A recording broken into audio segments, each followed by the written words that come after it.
What's going on, everybody? Welcome you in on this glorious Friday afternoon. Weekend is here, but before the weekend begins, we gotta bring a great show for you guys. I'm Caleb here with Harry. Um, like I said, we're ready to bring a great show for you guys for to start the weekend. Ready to go, bro? I got that Friday feeling in me. Yes, It's sir. amazing. It's like Hey, I'm smiling ear to ear. Down in beautiful Myrtle Beach.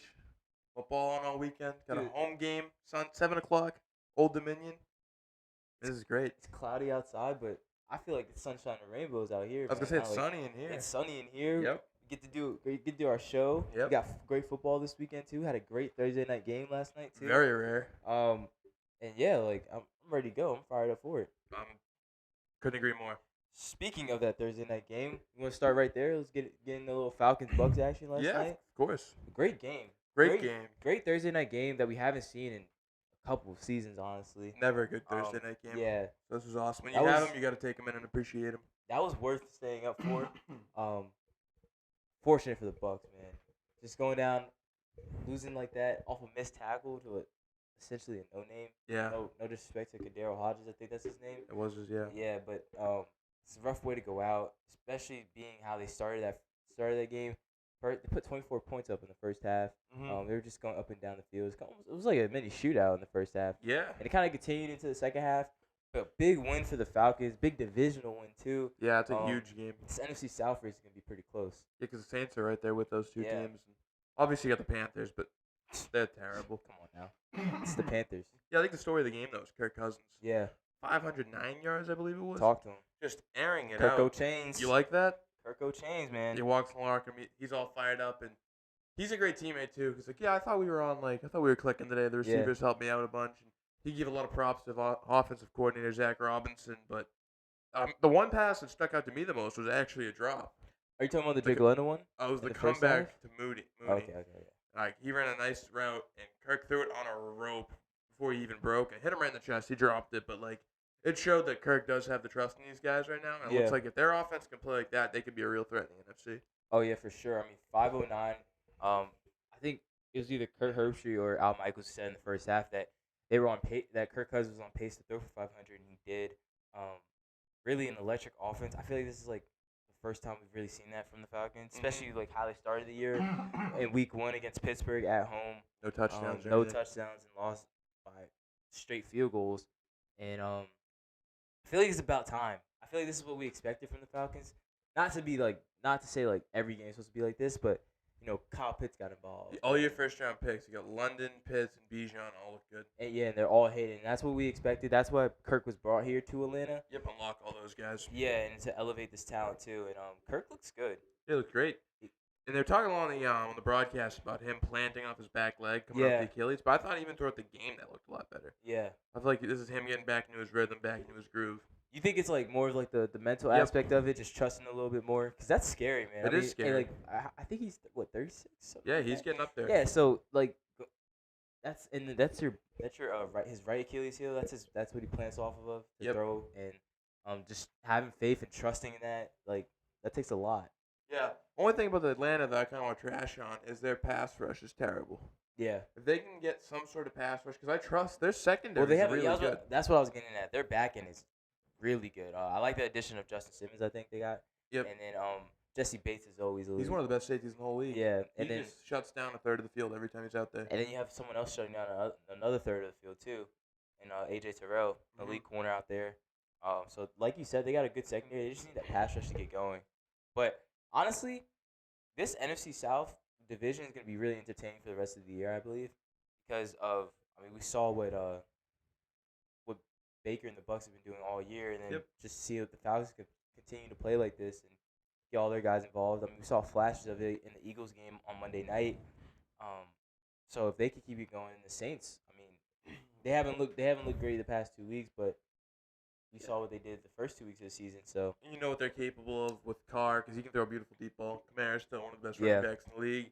And Olave is just a great route runner. yeah, exactly. So all those guys, that's a good offense, and we know they can put it together. We've seen it on paper. I believe in the QBX system. And, yeah, so this division is a lot more fun than people would have thought probably going into the year. Because you look at, like, Derek Carr, man, like Kirk Cousins coming off a big injury. And Baker's fun, but he can play bad. But all three of these guys look real solid out the gate. And that's good for the NFL, because if they had a whole division of just sludge, be bad. The closest thing you have in that's the AFC South, but Yeah. Houston Houston's redeems saving it right now. And Anthony Richardson's fun, but like, the thing with him is he's like a coin flip between the best player in the league and the worst. And he Yeah. lands on worst more than the best.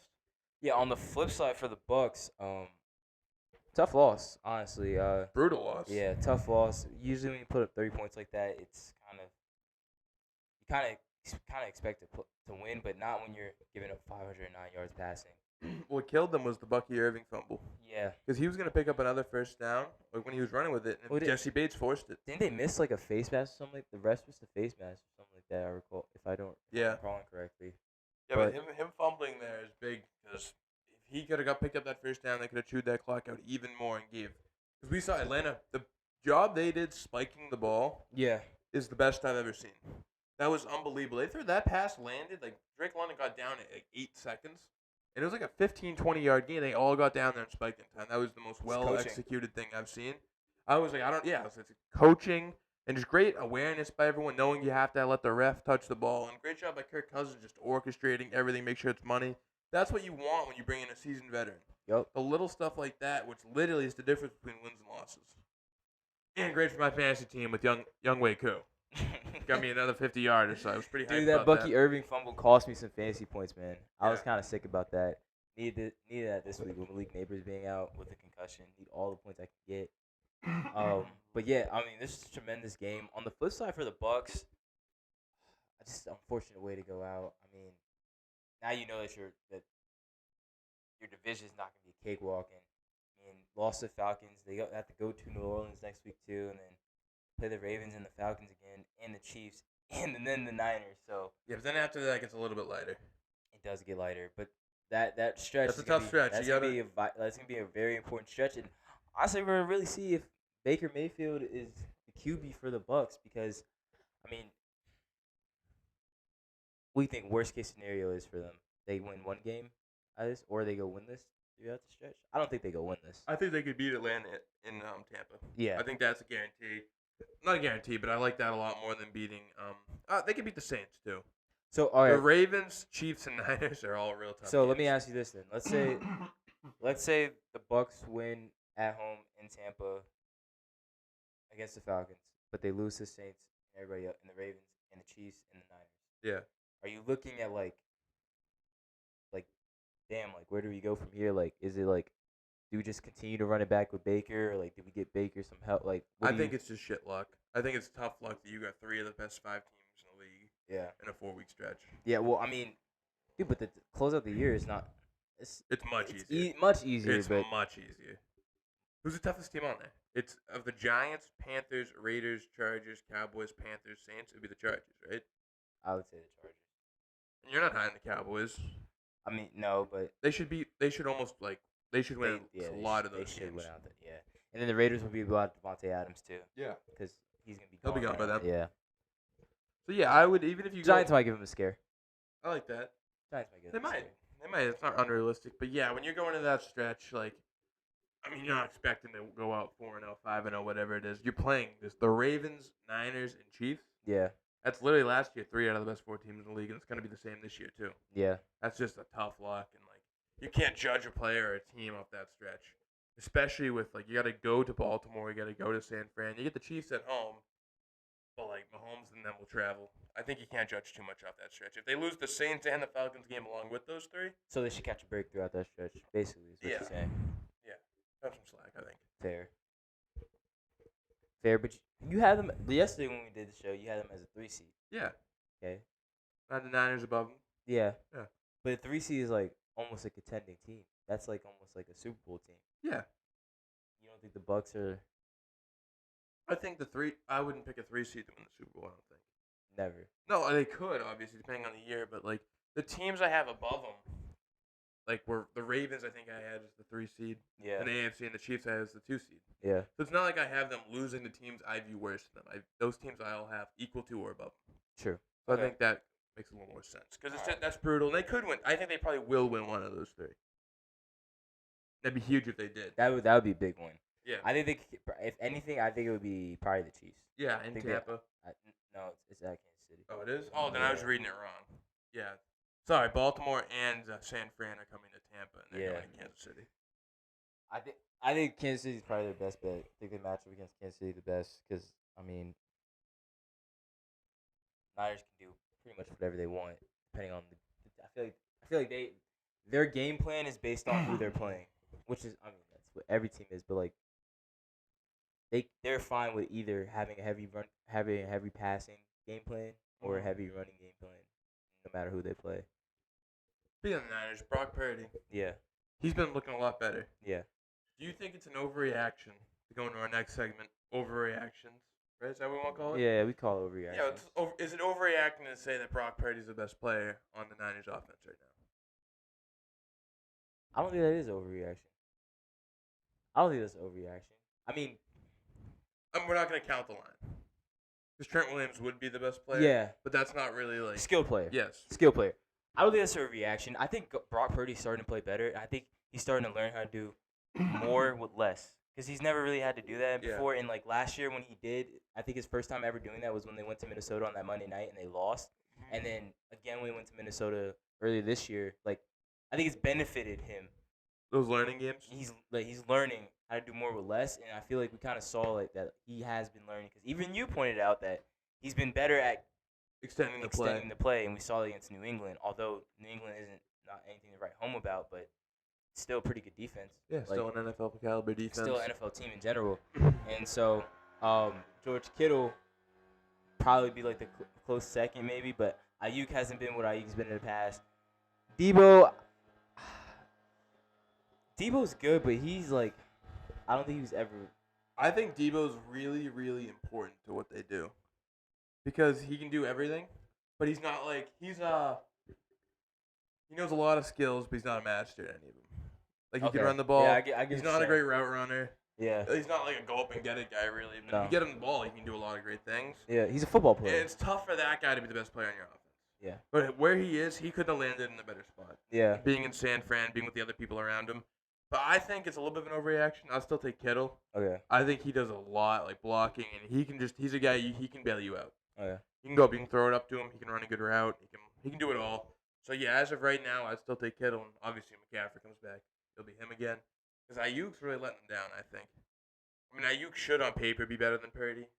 They paid him like he is. Bro, he's gotta go to practice. You gotta go to practice, bro. And like no matter like I get you want to make a statement, you want to hold out and get the most money as you can, but you're sending all the shots towards you when it comes season time, and you're playing like how Brandon Ayuk is playing. Like Jawan Jennings should not be the one that's having to step up. Yeah.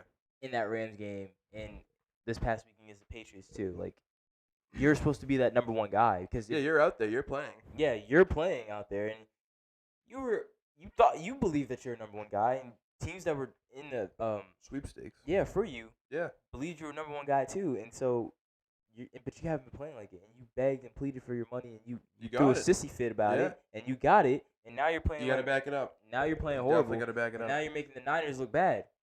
Very bad. Yeah. And like, cause the Niners run a pretty tight ship. Yeah. Like, John Lynch, Kyle Shanahan, pretty straightforward guys. Yeah. And he's kind of just like the whole thing with the shorts. Yeah. It's like, grow up, do what you're supposed to do. Like, we know you can play football. We've seen it the last few years. Like, I think those practices, him missing all that stuff, killed him. All right. Well, my overreaction is the Jags should fire Doug Peterson. Is it a real overreaction that the Jags should fire Doug Peterson and possibly cut Trevor Lawrence? Yes, and then no. So I would have fired Doug Peterson last week. Okay. After that Texans game, I would have got him out of there. That's a game they really should have won. Yeah. Cutting Trevor Lawrence financially, would be the craziest thing ever. Yeah. They literally just signed him to 5 years, $275 million. I wouldn't cut Trevor Lawrence. I would not cut him. Maybe if there's a team who wants to take him on, I don't know who would. Dude, no, because maybe it's just they're almost in the same problem as the Giants because maybe there is a team that wants to take a chance on them, but no one wants to take on that contract for the risk does not meet the risk is just not worth it because Trevor Lawrence could very much well be horrible, but he got signed to a $255 million deal. Yeah, it's nuts. No one's gonna That's take that on. so much money for just Trevor Lawrence. No one's gonna take that on at all, and he hasn't proven anything. This is like I don't understand why. Just because everybody else is paying their quarterback does not mean you have to. Yeah, 100%. Like you could have just. I don't think any other team in the league would have given that There's contract. nothing wrong with waiting. That's why there's a 5th-year option. That's why Mac Jones isn't the pad anymore. Thank God after one of his years, they're like, oh, let's give Mac Jones everything. Yeah, like that's why there's a 5th-year option. Just because, like, let the rookie. I don't understand what's wrong with letting the rookie deal play out. You gotta. And I know people the players get upset, but if you're good enough, I understand why you're upset. Trevor Lawrence, you shouldn't be upset, man. You were good 1 year, 1 year, half a year, maybe. Prove it again. Yeah, let's see it again. You want to be an elite? You want to get paid that much money? You gotta play. You gotta play it. You can't just You have to do it on a a consistent basis. He had a bro. good like, year. Was it 2-3 years ago, whatever it was? Yeah. And that was a long time ago in NFL time. Yeah. And they haven't won a game yet. And yeah, Doug Peterson's got to go. Yeah, I think Dougie P, Super Bowl champion, got to give him some respect, but he's lost the ship. Yeah. He's lost it. This team looks awful. And they don't Just awful's tired. weird. Like they get destroyed by the Bills and they're beating the Texans. It's a game they should win. And they don't have to give it up. Like just That's 2 just weeks, two just losses, both completely different, but both just as shattering.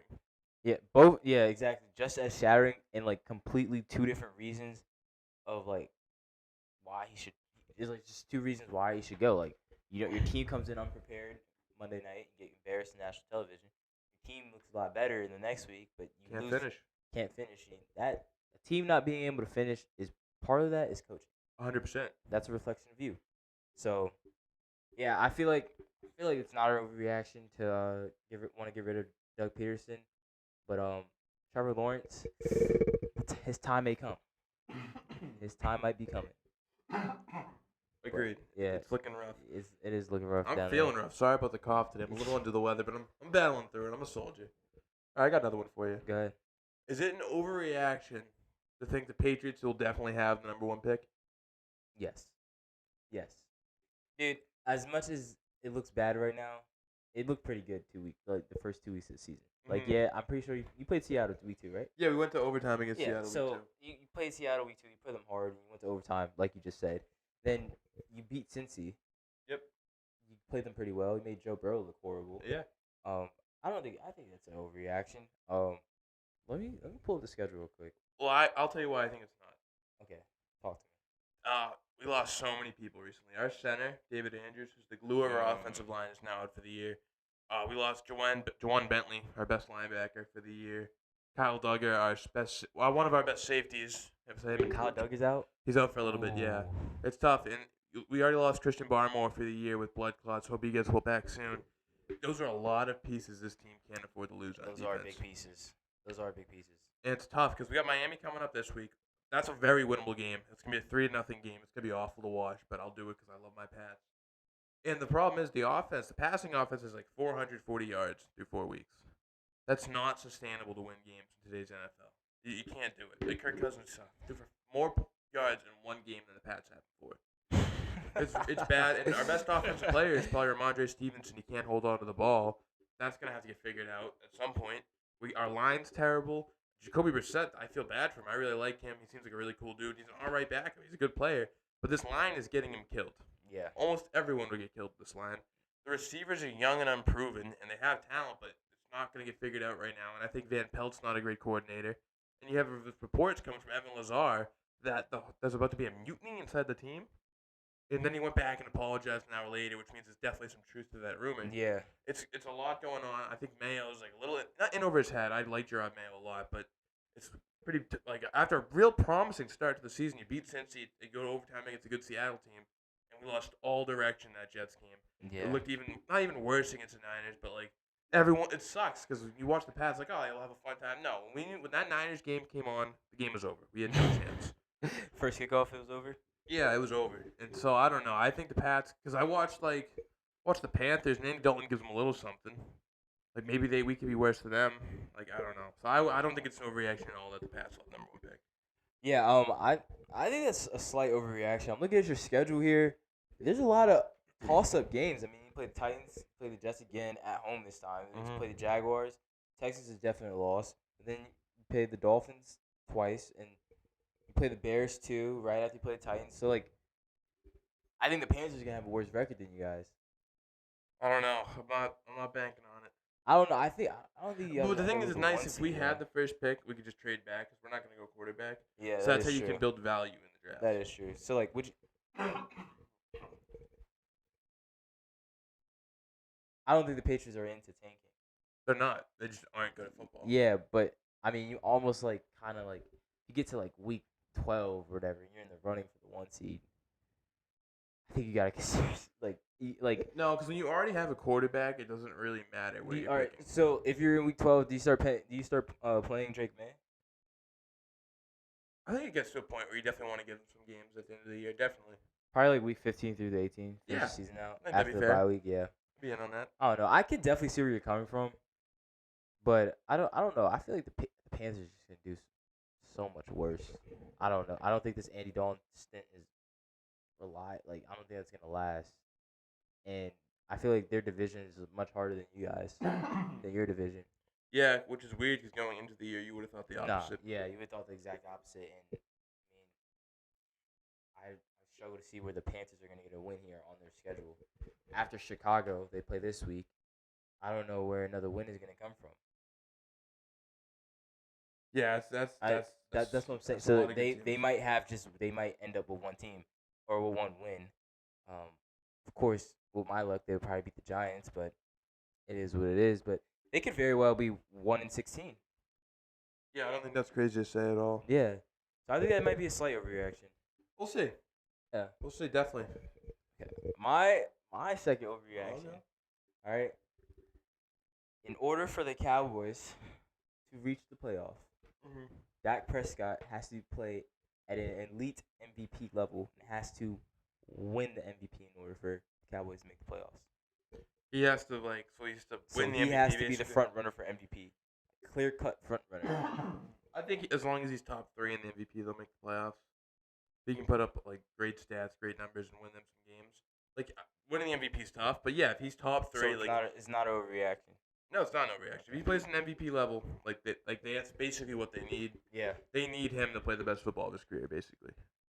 Yeah, I agree too. I think the Cowboys need Dak Prescott to play the best football he has ever played in his life because, like we talked about all throughout this week, they just have so many injuries, and on the defensive side of the ball that they're going to be in shootouts every game. Yep. And their offense is. I was gonna say elite, but like not even elite because they're one dimensional. Meaning they can only pass the ball. Their run game is very inconsistent. They got Zeke though. Like I said, their run game is very inconsistent. Zeke can't move at all. Actually, he's slightly smaller than Eddie Lacy. If you don't know who Eddie Lacy is, go look him up. They have a 5'5" running back in Deuce Vaughn. Yeah. And like they have no run game at all. Rico Dowdle. Yeah. Rico Dowdle. Like they just have no run game like at all. Three Stooges at running. That's what I'm saying. It actually is the Three Stooges. Like Dumb and Dumber. Like yeah. It just doesn't. It's no upside for the Cowboys right now. I don't see. It's bleak. It's just CD and Dak, and Dak has to play at an MVP like a level that we've never seen Dak Prescott play before in order for the Cowboys to squeak in as a wildcard spot and not even finish third in the division. Finish on top of that, but yeah. Yeah, no, I agree with that. I'll tell you what game one of the games I'm most excited for the NFL this weekend. Yeah, what's that? Is Bills-Texans. Okay. Because you got the Texans here, you got C.J. Stroud. You know where the game's being played? I believe the game is in Houston. So you got a big opportunity for C.J. Stroud. He's one of the better quarterbacks in the whole league. And he's going up against a guy, Josh Allen's very consistently amongst most fans, a top 3 quarterback in the league, correct? You would agree with that? Yes. Yeah, so C.J. Stroud, he's coming into his thing. Big game for Stroud to prove that he is one of those elite guys, definitely. Everything he's played so far has showed us that he is. Yep. But beating big quarterbacks, like other great quarterbacks in games, helps build your legacy and build like your reputation around the league. Yeah. And this is a Bills team. They're pretty hobbled without Ed Oliver, the D tackle, without Khalil Shakir, the receiver. Those are 2 big players out for Buffalo. So if you're Houston, it's kind of like you should win. It's be a huge win for this team. It's like a slight gimme. Yeah. Like a slight gimme. And not only is this a big game for C.J. Stroud, this is a big game for Stephon Diggs too, or a revenge game kind of. With the Bills' success, it hasn't really looked good on Stephon Diggs. the diva title has not gone away at all. Nope. Because it's really looking like that. He was the problem in Buffalo. So this is a revenge game for him to show that he hasn't fallen off. That he's still that guy. He's still a high caliber receiver, and a top receiver in this league. And also it's time to Josh Allen to prove, not really prove anything, but to show that like I really don't need you. Yeah, To I Stephon think the Diggs. Bills are gonna let it rip this game. Yeah. It's gonna be like Josh Allen hero ball Like time. I was like a classic Josh Allen football game where they let him throw it like 40 They're taking times. the seatbelt off. Yeah, they let him throw it 40 times. Rush it 20. Maybe go heavy. Yeah, maybe go heavy play action a little bit too. Mm-hmm. But just let Josh go crazy. Let him play his brand of football. Dude, this game just might be absolutely insane. Like I kind of hope this game turns into a shootout. Yeah, it'd be a fun one. That would be so fun with the Texans offense, Nico Collins. Like how are the Bills gonna guard this Texans offense? I mean, you got Nico Collins, Diggs can go off at any time. Then don't forget you still got little Tank Dell running around the middle of the field, who really has had a quiet season. Yeah. But we know what he can do. I mean, we saw it last year. I just think his He's due for a big his game. lack of production this year is just a product of his surrounding receiving room. And then like Texas can run the ball too. Yeah. So If you're the Bills, you got to get pressure on Stroud. yeah. You have to, because that's a really tough matchup for your secondary. You're gonna get those Yeah, receivers. and Stroud's just good enough to like pick you apart. Yeah. And You his need to get in on you him. cannot give him time because his accuracy and his ball knowledge too. It's just, Dead eye. yeah, it's just not fair at all. Who you got winning the game though? I have the Houston Texans winning. I do. I wanted to You hype did up. that like big Yeah, build up. yeah. Like you were like be like, oh, I got the Bills winning actually. I got the Texans winning. I think it's just too much. Those receivers. Yeah. I like the D line in Houston a lot. They got some really good players, Anderson, Hunter, and I trust Miko Ryans. I have the Texans. I have them as my 1 seed. Yeah. So I have them going in, beating another team that's probably gonna be a top seed. Yeah. So yeah, I'll take Houston in this game. Let's score. I'll give you 31-28. If you are a betting person, go ahead and put that bet down. Harry's actually really good at this. He's I love predicting the game. yeah, like 2 weeks ago when the was it in the Lions Bucks game and the Chiefs Yeah. Bengals game, you predicted And the Cardinals Rams. Yeah, you predicted all of them perfect. I was cooking. Yeah. So if you're a betting person, go ahead and place those bets right now. I'm gonna rock with Houston too. I think it's just too much to handle.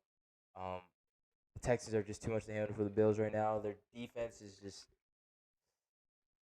their secondary is just not it. Like I see no one in the Bills secondary. I'm like, oh, yeah, like Oh boy. that's a guy. Like, yeah, And it sucks. A few years ago, you had Hyde, you had Poyer, Tre'Davious White. All those guys are gone now. yeah. And then maybe if Von Miller was playing, maybe they would be able to get pressure on Houston. But I feel like Houston can just lock in on Gregory Rousseau. Yeah, him and Espinosa. Yeah, They need to get in because you're missing Oliver, you're missing Miller. exactly. Oliver too. I didn't even mention Oliver. So Yeah. I feel like it's gonna be a long day for the Bills defense. It would be nice if this game would be a shootout, but Texans just might be able to just pull away. They may get a couple stops, like back to back or something like that, and then and those stops with scoring or come back with those stops and capitalize with scoring drives off of them. Yeah. And yeah, I feel like the Texans can pull away with this one. Moving on, debuted it last week. 2 truths and a lie. I'm gonna give Caleb 3 statements. 2 of them are the truth. 1 of them's a lie. He's gonna try to figure out which one's the lie, and vice versa. He'll do the same thing to me. Who started last time? You remember who started last time? You want me to start? Or do you want to go? I can go. I'll go Alright. first. All right. I feel like you kind of stumped me last week, so I kind of want my revenge. All right, ready? All right. Malik Neighbors will win Rookie of the Year. Yep. Josh Allen will win MVP. Mhm. Niners choke in the playoffs again.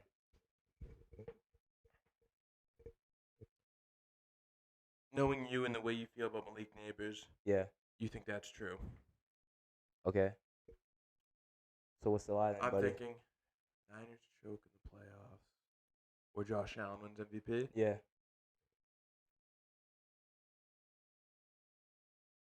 I'm sorry. I think you don't think the Niners will choke in the playoffs. No, Niners choke in the playoffs. I think the Niners choke in the playoffs. This year. You don't think Josh Allen wins MVP? Is that Wait, what no. you're I picking? think. Wait. Sorry. The Niners don't choke in the playoffs? No, the Niners do choke in the playoffs. Yeah, I think that's a lie. You think that's a lie? Yeah. So mark it that the Niners choke in the playoffs as a lie. Yes. That's what you're picking. Mm-hmm. The lie was Malik Neighbors wins Rookie of the Year. Really? Yes. That's your boy. I do. Hear me out, bro. Hear me out. Okay. Damn it. Actually, hold on. Mark this date. I got you. I got you. I stumped you. You went low. I You got went after. how? You went after How your. did I- how you went is- after your favorite How is, player. how is that going low? You went low. Oh, so you're a sore loser. I am. You're a sore no, loser. I'm not. No. Yo, Kudos that's to you. being a sore loser. Kudos to you. Yeah, I stumped you. The way you stumped me is you said that your favorite player wasn't gonna win an award. And actually, I low-key did the same thing to you last week with Jason Tatum. Okay, exactly. But I also had Brown and the Celtics being hyped up. So? Oh, that's dirty pool. How? I feel like yesterday he was saying he might win Rookie of the Year. Yeah, he might. It still might, but I don't think it's gonna happen because now I think he's gonna miss 2 games. Yep. And then You think he's missed 2? oh no, just this game. He might miss this game, and then we're about to hit his tough stretch. Yeah. So I don't think that's gonna help him either. And then Jaden Daniels playing at an elite level. True. It's a quarterback-driven league. It is. It's a quarterback-driven award. It's probably likely gonna go to a quarterback. I think Jaden Daniels can sustain his play too, and especially if he does, it's a lock. It's a lock. If he continues playing like this by week 9, week 10, it's a lock. Yeah. It's a quarterback-driven league. It is. Look what happened to Justin Jefferson when Herbert won it. Exactly. Exactly. So you say low blow, I say just smart play. No, I like it. I respect it. Yeah. Okay, I got one for you. All right, go ahead. Kind of a lengthy one, the first sentence. Oh, God. Johnny Manziel would have been a huge success if he traded places with Patrick Mahomes if he got drafted into Kansas City. That's my first statement. What? Ed Reed is the greatest defensive back ever, Okay. and Ashton G&T is a better prospect than Bijan Robinson.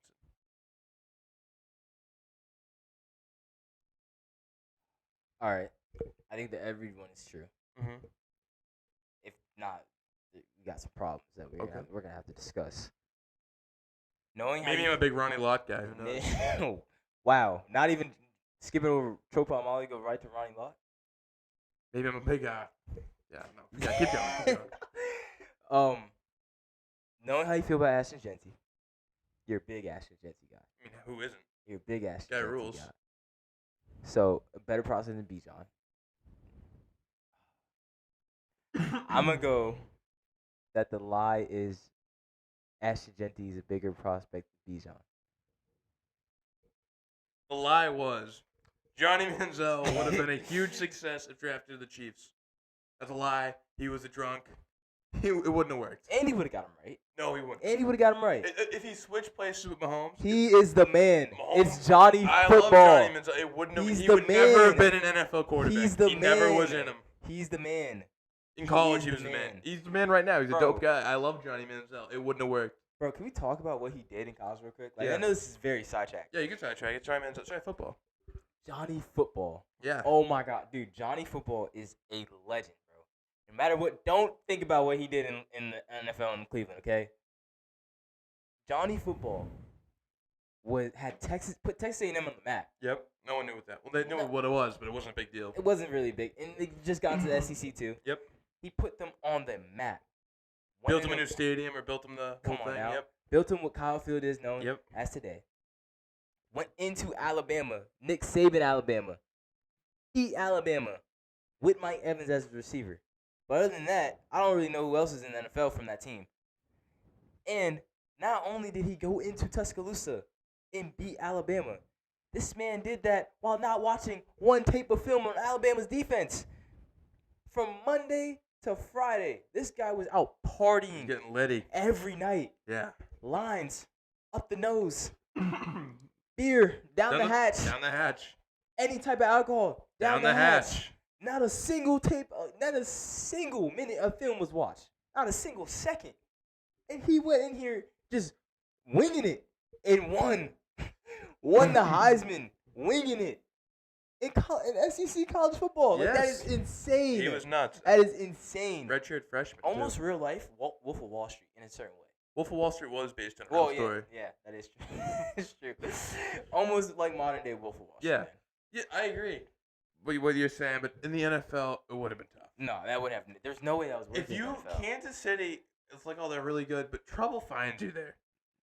Like Patrick Mahomes, like if he was like got up to any bad, they'd find out because like every bad stuff happens there all the time. No, dude. Correct. Their players always would have are got gonna him. Andy would have got him. No, actually, Their dude. players get in trouble all the Dude. time. I'm not gonna lie. I knew that one was kind of like. I knew that one was the lie. Mhm. I just couldn't. I couldn't say it. I couldn't say it because it's Johnny Football. But just imagine him and Travis Kelce on the same team. a young Travis Kelsey, Yeah. that would not have worked. Because what they were drafted, they weren't drafted in the same draft. I think it was 2014 for both of them. Might have been the same class. I think Travis was a year earlier. I think okay, it was 2013. Okay. But dude, imagine both of them on the same team. Yeah, it would have been Travis Kelsey, awful. Andy Reid would have been stressing, bro. Yeah, he would have retired by now. Yeah, he would have been stressing. But man, I love Johnny Football. Yeah, he was the man. Love Johnny Football, bro. He's forever the man. Forever the man. Come on now. All right, let's hear your next one. All right, my next one. All right. The Oklahoma City Thunder win the finals, win the NBA Finals. Tennessee wins the SEC. Jalen Miro gets drafted before Cam Ward. This is tough because I know you're high on the Thunder. Mm-hmm. I know you're pretty high in Tennessee. Mm-hmm. But I'm also pretty high on Cam Ward. Yeah, that's why I feel like that's a trap being set. And you have Miller going before Cam Ward? Yeah, I do. I feel like as you, the person I know I'm going with on principle, I know you think really highly of Cam Ward. I think that's the lie. I don't Cam think Ward won. I think you think that Cam Ward goes before Miller. I don't think there's Okay, the lie is the Jalen Miro one. Yeah. And the Cam Ward one. Yeah. But I could see someone falling in love with Jalen Miro and trading up. I really hope it's not the Giants who wouldn't have to trade up. They just fall in love with Jalen Miro. Bless you. Thank you. But I could see. You know how when a team finds the when the Browns saw Baker, like, yep. Yeah, exactly. When a team finds their quarterback, they'll do whatever it is to go get him. And I think Jalen Miro's just his draft stock just continue to rise. Like his stock is like shooting up right now. Yeah, it's going up. It's rising tremendously, exponentially, dramatically too. And I feel like just teams gonna fall in love with him. And I think Bama's gonna turn out to have a really good season, and Jalen Miro's gonna have more games like the Georgia game. Yeah. Maybe not to that certain extent, but every game like that's for Cam Ward. Yeah, he gets after. That is true. That is true. But I don't know. I could just see it happening.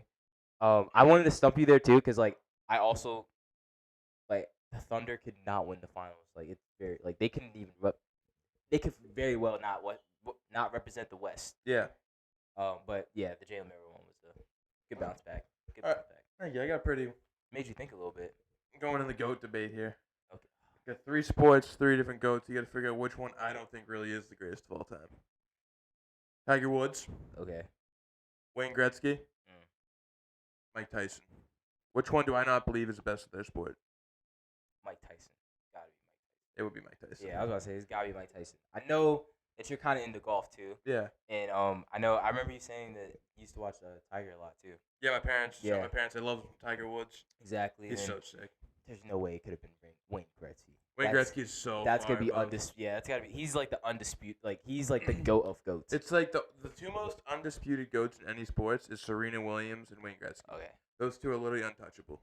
Like those 2 are so far above the second person. Yeah. Like, it's not even worthy of a discussion. Yeah. I think Serena Williams probably won though. Like above. Like, above Gretzky. Yeah, like there's no one who touches Serena Williams. Yeah, that's fair. That's fair to say. But Gretzky is insane too, bro. Yeah, there's stats where if he didn't like some points in hockey, it's a goal and assist. So if you have an assist, that counts as a point. If you get a goal, it counts as a point. Yeah. If he never scored a goal in his entire career, he has more assists than any other player has points. It's the dumbest stat. Absurd. It's unbelievable. As absurd. There's been like 4 200-point seasons in the NHL history. Yeah. All of them Wayne Gretzky. Yeah, I was say all of them are Gretzky's. Yeah. That's insane. Yeah. So yeah, I think Muhammad Ali is the boxing goat. I think Yeah. He's my guy. Yeah. Yeah, no, I don't think. He's the greatest. Yeah, I don't. Who? Tyson had comp in his era though too, right? He had What like was he? Lennox Lewis and stuff Yeah, was around then. yeah. And what's his name? Oh my God, the guy. Evander Holyfield, Yeah. father of Elijah Holyfield. Yeah, I was gonna say his Former son running played. back. Yeah, son played at a. Dude, he's still master to this day. Yeah. It's insane. But Mike Tyson still had, I feel like he still had very high comp in his era. And the people Muhammad Ali was boxing was nuts. Yeah. Like just George Foreman, all those guys. Greats. Yeah, just legends. Winning. Yeah. Yeah. Yeah. Yeah, you got me. Man. Yeah, good Yeah, work. Good mark work, this man. date. Everybody mark this date. October 4th. We found out that Harry is a sore loser, and then I stumped him. You threw a fit for like a good 30 seconds. I was just ashamed that you would go after Malik Neighbors like that. That's your boy. That is my boy, but that's just the truth. It's not going after him. No. Maybe it's reverse psychology, Harry. Maybe I'm saying that so that it actually doesn't happen Yeah. and that he actually does win. That'd be pretty awesome. Yeah, exactly. For sure. But Most definitely. yeah, ready? Ready to go to the long shots? It wouldn't be Friday without me and Caleb picking some long shots for college football. Come on now. Teams that are not favored to win by any means, like pretty big underdogs, and we're going to pick teams that we think can win. Let me start off. Yeah, you got it. I got South Carolina beating Ole Miss. The game is in South Carolina. I got Ole Miss coming off a tough loss to Kentucky. And I seen the South Carolina team play. Like, they look good. They look good in games. They lost to LSU in a close one. They kicked the crap out of Kentucky, who plays good teams really close. So, yeah, I'm going to go with the Gamecocks, defend home turf, and beat Ole Miss, beat the Rebels. What's the line on that? 9.5, I believe. 9.5? Something around there, yeah. Ooh. I like that. I like that underdog pick. At Williams-Brice, too. That's a tough place to play. Willie B. Yeah, that's a tough place to play. And, I don't know. I feel like this is just the knock on Lane Kiffin and his Ole Miss team. Like, they lose games like this. Yeah. And which is why they'll never be a true national contender. Get hit with a little beamer ball. Yeah, and I feel like they get stumped. My long shot of the week to start off the week, I'm gonna take Houston. They're going to play TCU tonight at TCU. They're 16.5-point underdogs. TCU's the fact that TCU is 16.5 is kind of shocking to me. TCU is not a great team. They lost a very winnable game to a UCF team who just got smacked by Colorado. And Colorado is a good team, but they're not an elite team. And TCU has been on the downfall ever since they got absolutely dismantled by Georgia. They shouldn't have even been in that game to begin with. But yeah, TCU's been on the downfall. I don't think they're gonna cover. I don't think they're gonna beat Houston by 20. So I'm rocking with Houston. Alrighty. My next one. You know, I love Nebraska. I love Matt Rule, but there's something in the air at Rutgers. Greg Schiano's boys from New Jersey travel to Nebraska. Supposed to lose by a touchdown or so. I don't see it happening. Their running back has been running like an animal, destroyed Washington last week. I could really see it happening. It's just something in the air in New Jersey. They're doing it for Tony Soprano. They're getting it done. Rutgers. Matt Rule? Yeah, I love Matt Rule. I like Matt Rule. That was a tough loss against Illinois. Illinois team's pretty good. Yeah. Rutgers 4-0. Yeah, I was gonna say Rutgers undefeated too. It's not a crazy take. They got heart. Yeah, not a crazy take. That's a Greg Schiano. Yeah. Great coach over there. Yeah, I like that. Dude, I don't know though. That's probably gonna be an interesting game to call and to watch too. Not gonna lie. Those are I feel like those are pretty evenly matched teams. All depends on if Raiola can get time in the pocket. Yeah. Get those guys. Yeah, I like that long shot pick, buddy.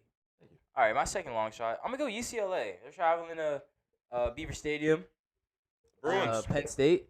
They're 28.5-point underdogs. That doesn't really make sense to me because 2 weeks ago or a week ago they played LSU in Baton Rouge and lost by 17. LSU is way better than Penn State. Well, not way better, but LSU is a better football team than Penn State. Agreed. Drew Aller, he's not that guy. Big Zamboni. Yeah.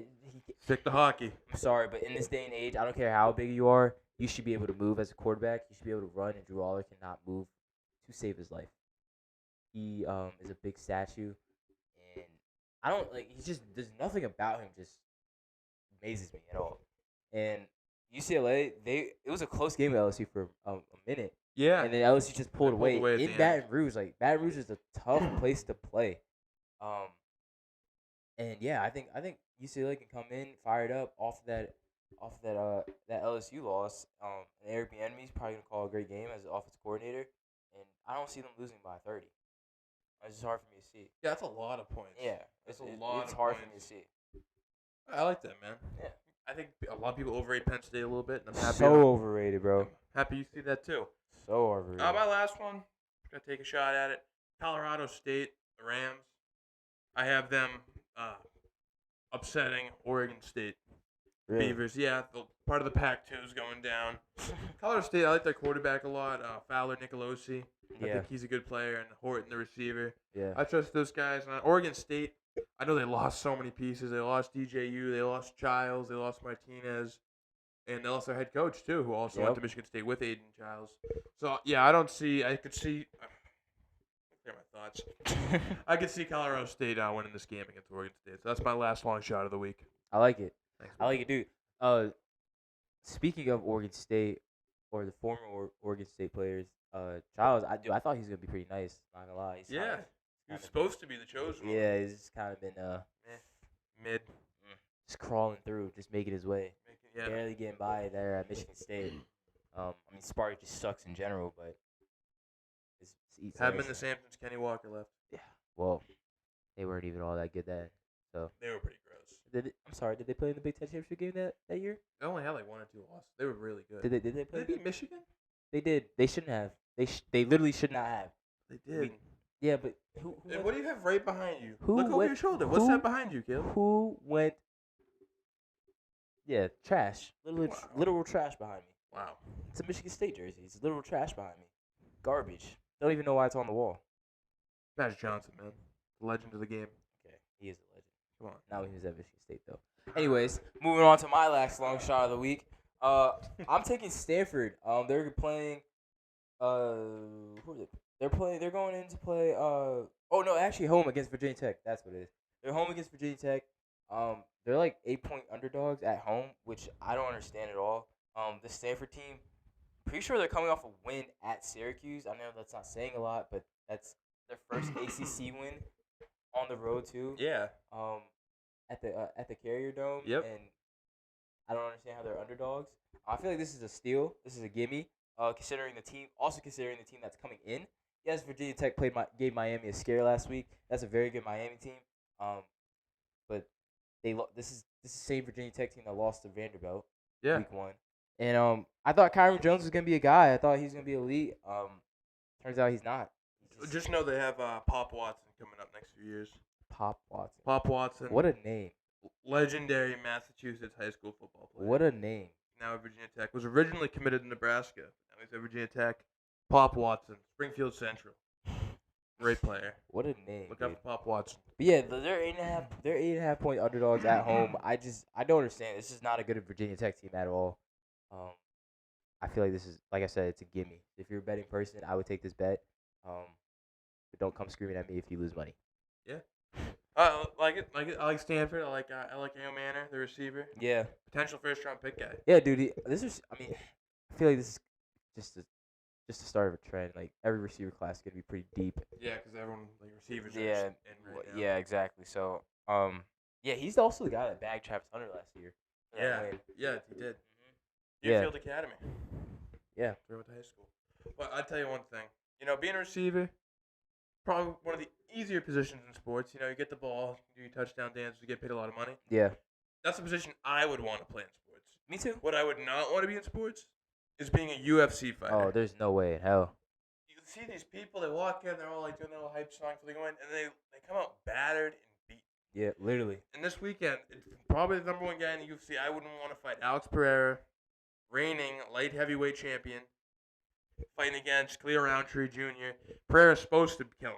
Yeah. He's supposed to kill him. Like, a lot of people are not happy that this fight was made. Because Roundtree's only like the 7th best prospect in light heavyweight, or in the rankings. And they call up him to fight Pereira because Pereira's already beaten everyone else, basically. Because they don't want to give Ankalaev yet because he's such a big star for the UFC. Yeah. That they don't want to give him a bad stylistic matchup. That would be Magomed Ankalaev. Because he's more of a wrestler. And what Alex Pereira does is just beats the shit out of people. He looks at you and he punches you in the face and you don't wake up. Dude, was that that video you showed me the other day? That one guy talking about fighting? Yes. Yeah. That's Sean Strickland, like another one. Yeah, but Sean Strickland's a dog. Yeah. I mean, I'm a pretty casual UFC fan, but yeah.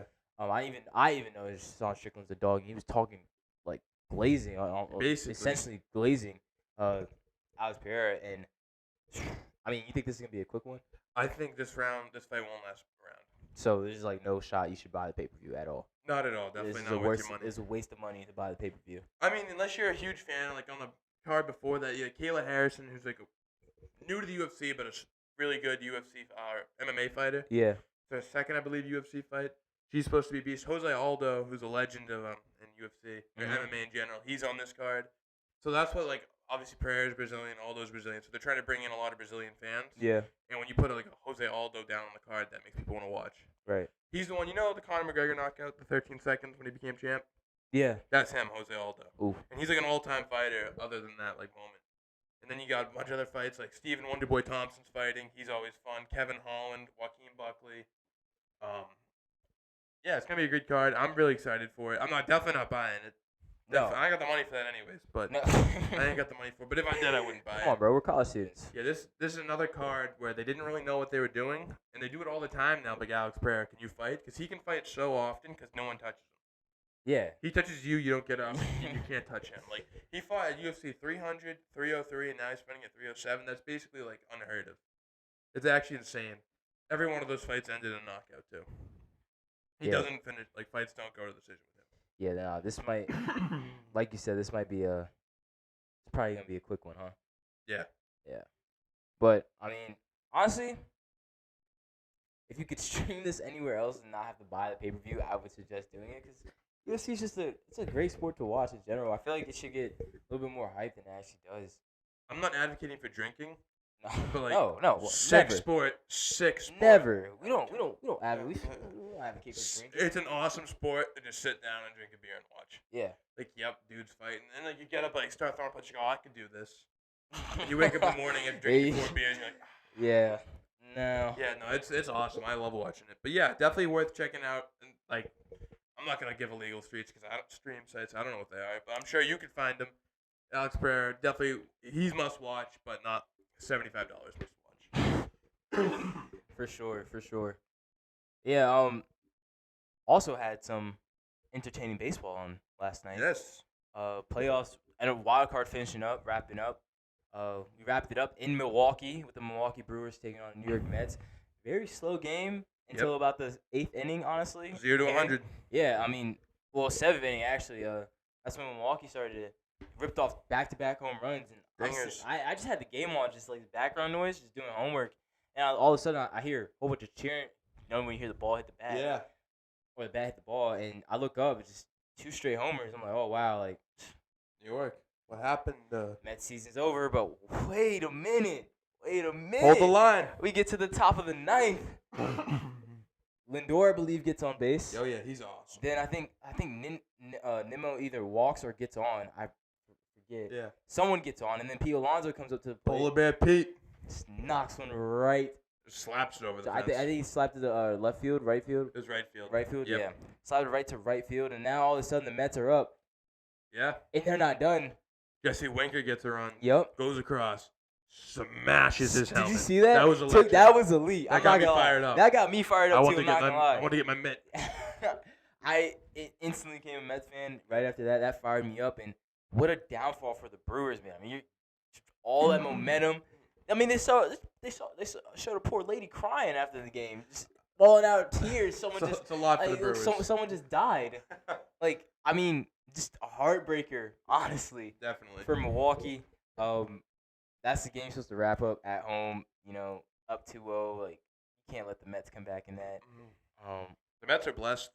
Yeah, ever since they had the Hawk Tua girl throw the first pitch, they've been unbeatable. It's an actual thing. Look into it.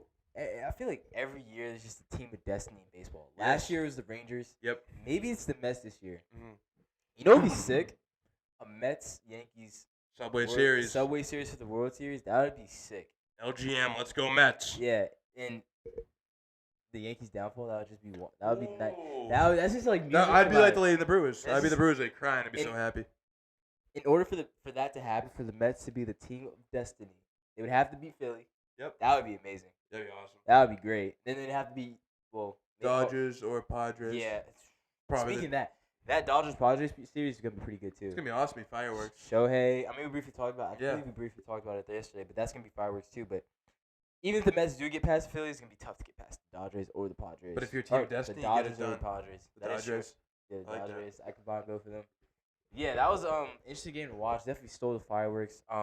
Baseball isn't usually an exciting sport to watch, but playoff baseball when it comes October, playoff baseball is a little different. Yeah, it was a great show to watch. Yeah, just like ours. Awesome. Yeah, just like ours. I like that. Just like ours. Yeah, well, that's gonna do it for us today. We appreciate you guys listening. Appreciate all the love and support as always. You guys don't know how much it means to me, to Harry and I. We love you guys from the bottom of our hearts. Be sure to be looking out for this episode, and then be sure to look out next week as we drop more episodes. We're gonna be pushing content for you guys, making content. This is something we love to do, and we have no problem doing it. Again, we appreciate all the love and support. Make sure to be on the lookout. Find us on YouTube, Instagram. Of course, the link to our YouTube is also in our Instagram too. Yeah. Anything you want to say? Just yeah, thank you everyone. Keep spreading the love. Enjoy the weekend. Bye.